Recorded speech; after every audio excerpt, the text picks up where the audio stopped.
cordeirinhos. Isaías 53, vamos ler apenas o verso 11. Isaías 53, versículo 11.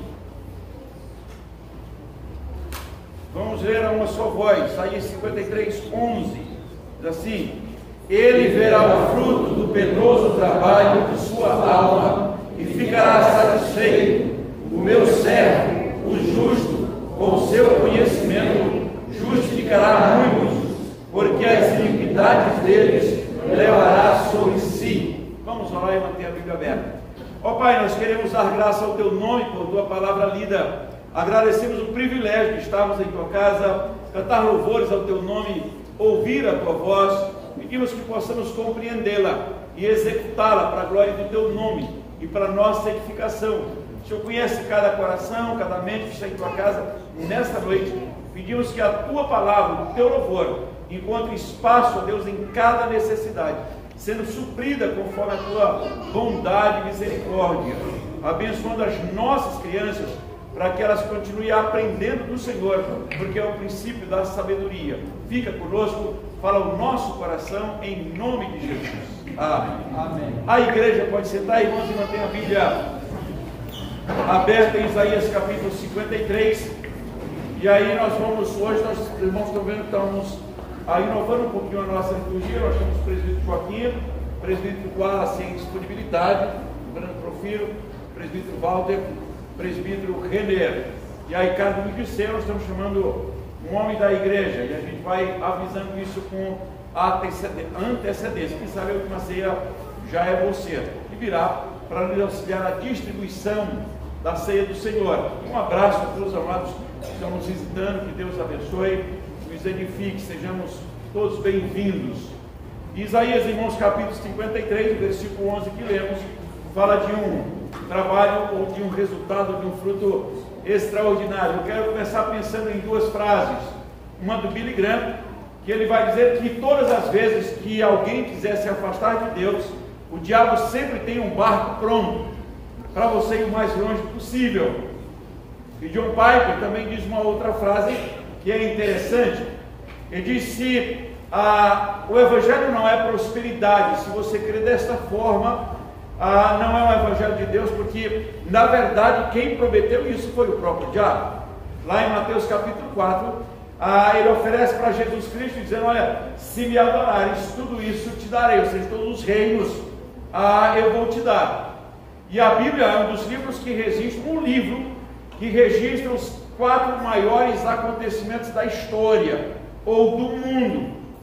Por exemplo, nada registra sobre o nascimento de Jesus Cristo.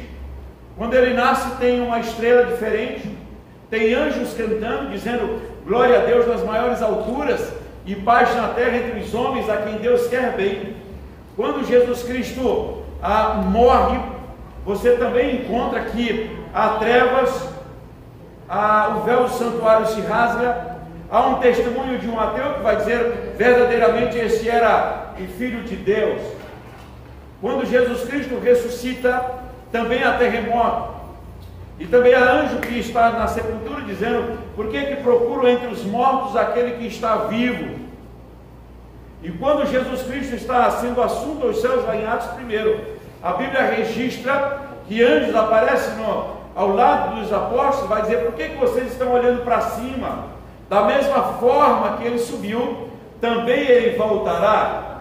Então, nascimento de Cristo, morte de Cristo, a ressurreição de Cristo, a ascensão de Cristo, são os 4 maiores acontecimentos do mundo, ou no universo, porque o céu se manifesta, anjo se manifesta, a terra contempla, e você assina o depois de Cristo. Nada é maior do que estes acontecimentos, só será comparado com a volta de Cristo. E essa deve ser uma das razões pelas quais nós cantamos, nós viemos, nós adoramos o Senhor. Se não temos a expectativa da volta de Cristo, então a nossa vida é vã, porque não iremos ressuscitar, não teremos um futuro garantido. Então, para que essa mania de santidade, mania de reverência, mania de buscar a Deus, mania de adorar Deus? Mas a Bíblia fala que nesse penoso fruto que Jesus Cristo viu, o fruto extraordinário, diz que um dia o próprio Deus, Criador do universo, se fez homem. E João registra que Cristo se fez homem, habitou entre nós, e aí nós vimos a sua glória, glória como unigênito do Pai. A Bíblia diz que o caminho da cruz é um caminho dolorido. É o Deus que se faz homem, é o Cristo que assume uma dívida que você tinha que era impagável, é o Deus que se coloca como um de nós, é o Deus que a Bíblia diz que veio buscar e salvar o que estava perdido, é a Bíblia que diz que sem Cristo ninguém será salvo, é a Bíblia que diz que sem a graça não há salvação, e se o pecador não for atingido pelos efeitos do nascimento, da morte, da ressurreição e da ascensão, literalmente ele está no inferno.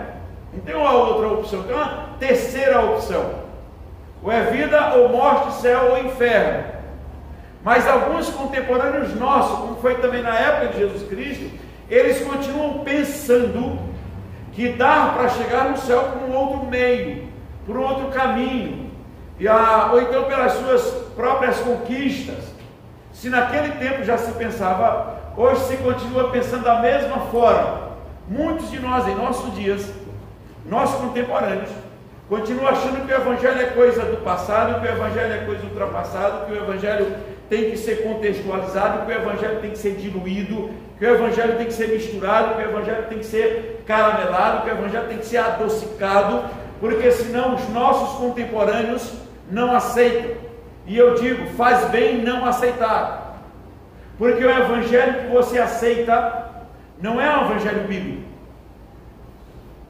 Não se assuste com essa afirmação.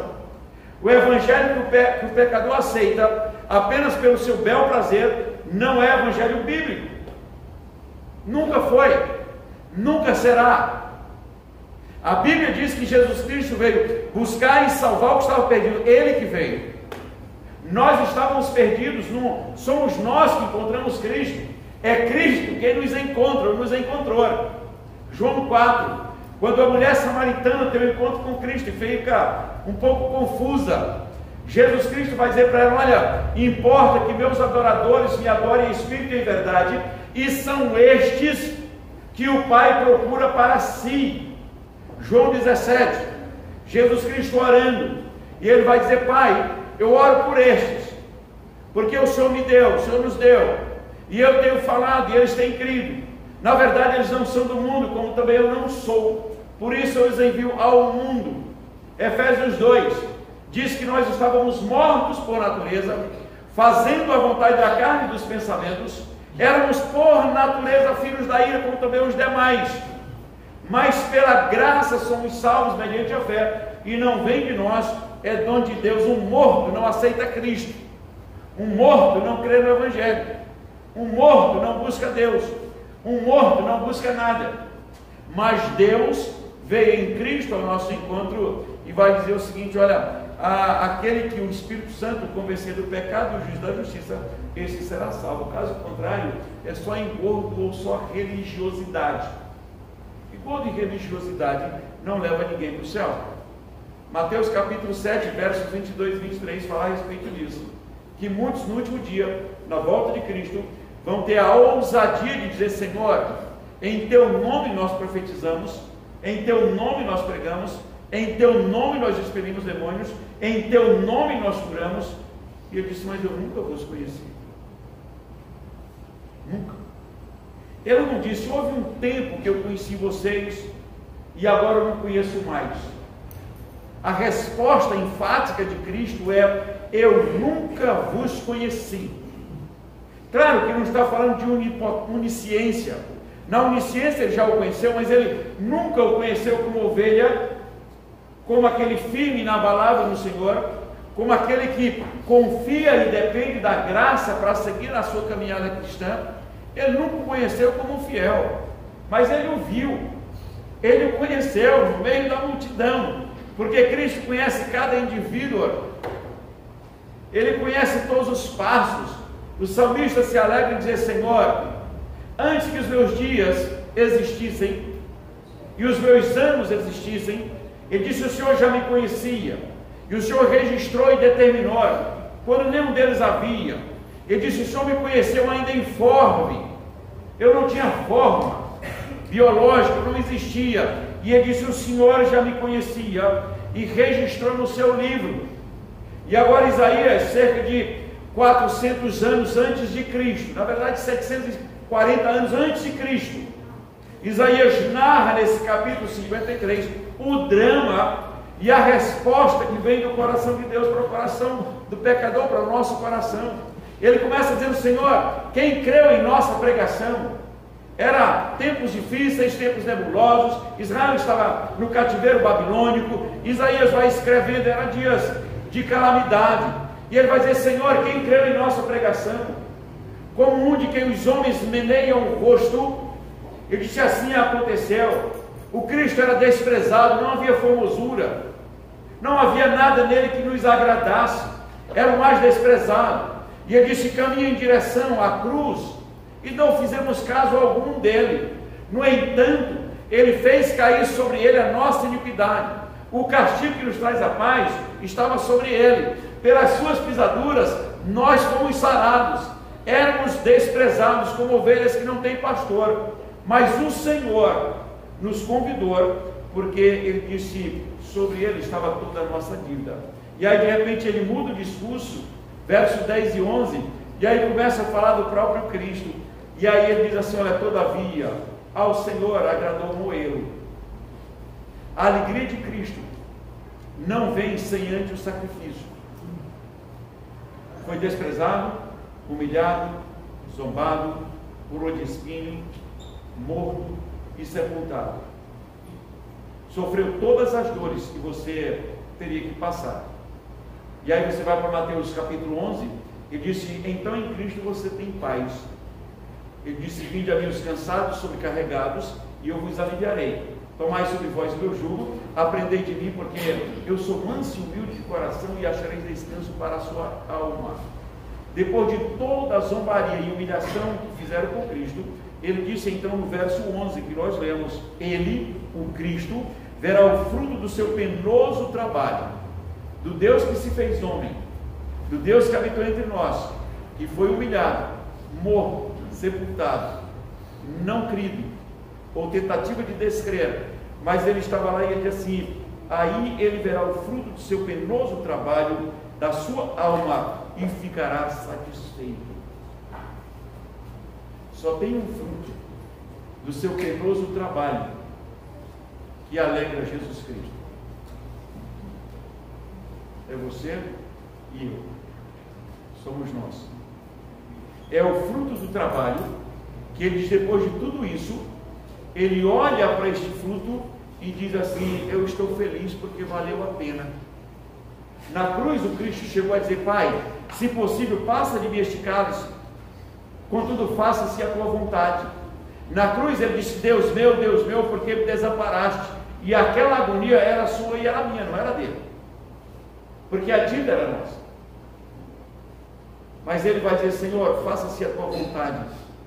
E aí a última expressão ele vai dizer: está consumado, tetelestai, está pago. Aí a Bíblia diz: ele reclina a cabeça e ele diz: Pai, em tuas mãos eu entrego o meu espírito. O fruto do trabalho de Cristo, o fruto é a sua vida, o fruto é a sua conversão, o fruto é a sua santidade, o fruto é o seu progresso, o fruto é a sua garantia de entrada no céu. Você não vai para o inferno, tem como ir, desde que esteja em Cristo, porque sem Cristo nada podemos fazer. Romanos 8, 1 e 5, 1, e diz que justificados, pois, mediante a fé, então nós temos paz com Deus. Agora, pois, nenhuma condenação há para os que estão em Cristo Jesus, nosso Senhor. Fruto de satisfação é o Deus que entrega a nossa alma para o próprio Deus. Ele diz: Senhor, aqui está os que me deste, porque eram teus, e eles têm crido que a tua palavra é a verdade, então guarda-os na tua palavra. O evangelho caramelado, inventado, criado, crido, sem Cristo, não é evangelho. Só você ler Gálatas 2 e Gálatas 3, ele vai explicar a respeito disso.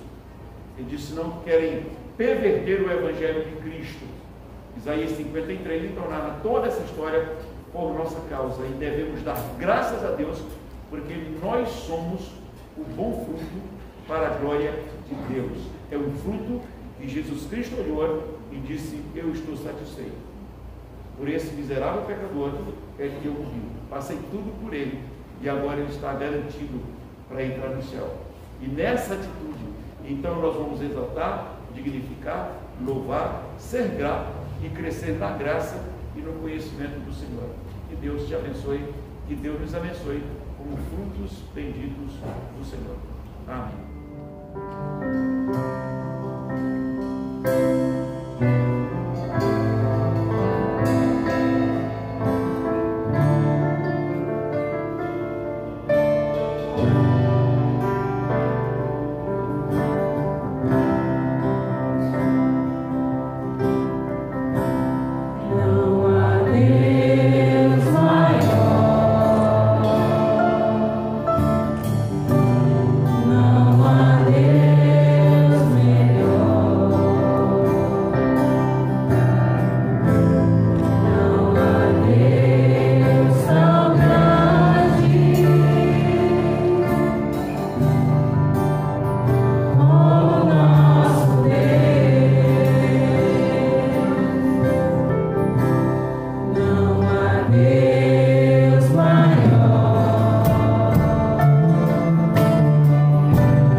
para nós louvarmos ao nosso Deus, o único digno de todo louvor e de toda adoração.